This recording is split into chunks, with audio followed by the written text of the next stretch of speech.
by looking at the substance and not the form.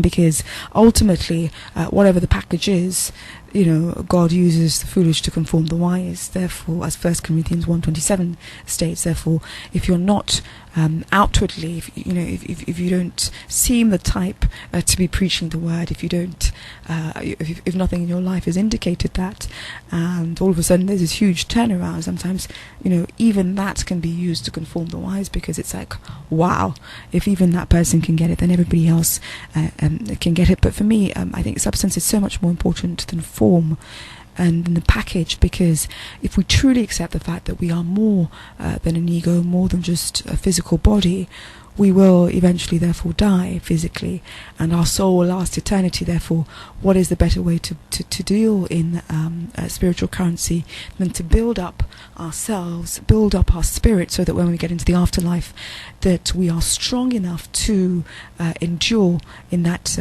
territory, in that spiritual territory, that we are strong enough to dream our dream of dreams, and strong enough to function on a spiritual plane, and we don't live like mortals in a place where we could be living like spiritual beings. And I truly hope that you are touched by the word today, that we are so much more than carnal, so much more than flesh, and that we should look more to the substance more than the flesh, because as John 3:16 confirms, now faith is the substance of things hoped for, and of things not yet seen. So spiritual substance is so important, because faith is a spiritual substance. When we have spiritual substance, it ultimately communicates a deeper language. It allows us to transcend the physical, in terms of it's not just what we see, but we actually impact the world in a spiritual way. And if John 4 states that God is a spirit, you can imagine that God wants us to behave and act like him, that despite the fact that we are physical, that we are spiritual in nature.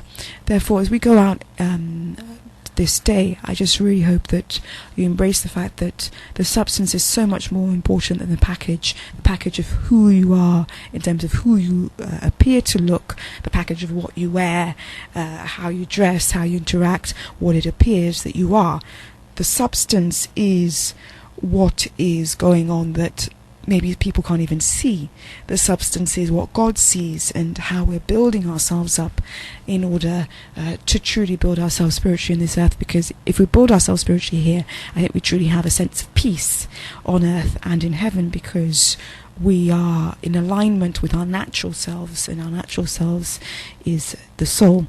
Therefore, I just really pray that you go out with this word today, and that you are touched by the fact that you are so much more than flesh, so much more than ego, so much more than your carnal desires. Because if we truly accept the fact that we are going to last in eternity in terms of our souls, therefore, it's quite a wise move in the negotiation game of life to just build ourselves up spiritually, because ultimately, what does it profit a man if he gains the whole world and loses his soul? Therefore, you might be going out there, you might be, in ministry in church, you might be appearing holy, you might be leading all sorts of different groups, and giving, in terms of giving money to people, and appearing all holy.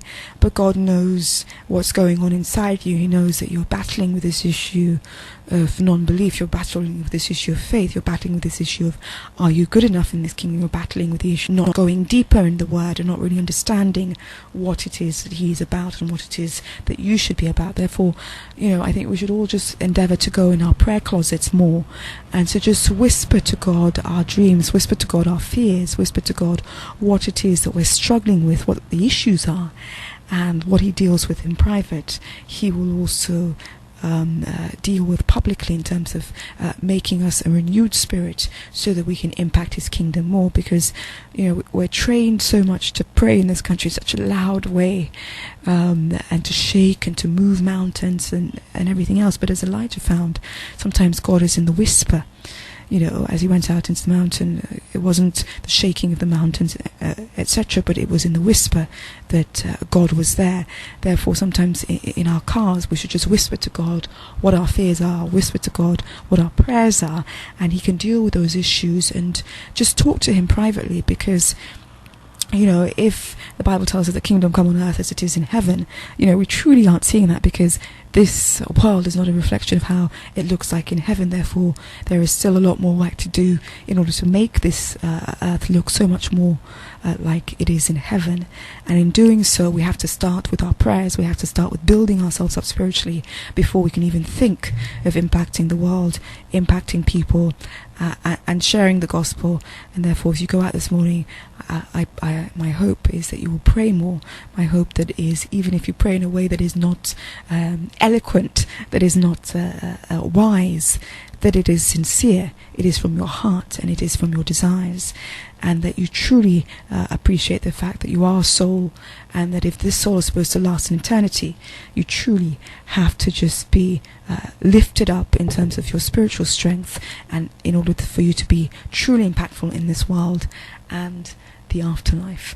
My name is Amanda Clinton, and I hope that this word has truly blessed you today, and that you'll have a chance to look at my Facebook page, which is Our Father's House Ghana Ministries, where there's podcasts and other podcasts will be uploaded, as well as subscribe to my YouTube channel, which is Our Father's House Ghana Ministries.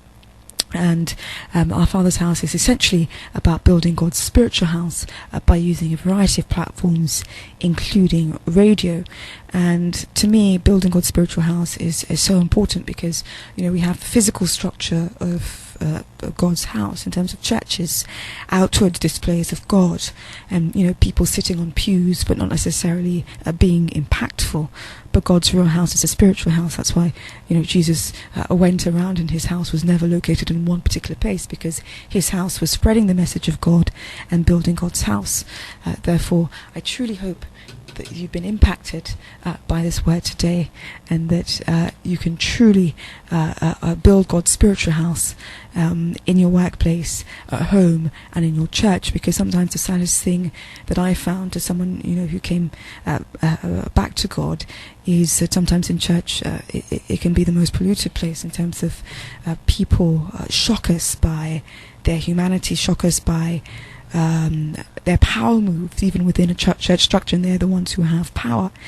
And yet that's not what God was about. God was about sincerity of hearts. He was about building God's spiritual kingdom, and not about building God's or building man's agenda.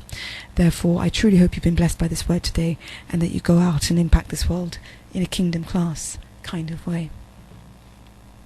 Look out for Our Father's House books and CDs in Accra, and our latest book, How I Sold My Soul by Amanda Clinton, is about a man's spiritual journey from living in the world as an Illuminati to entering God's world.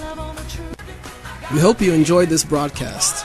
Find out more about Our Father's House by visiting our Facebook page, Our Father's House Ghana Ministries, where you can also find out how to donate to our ministries.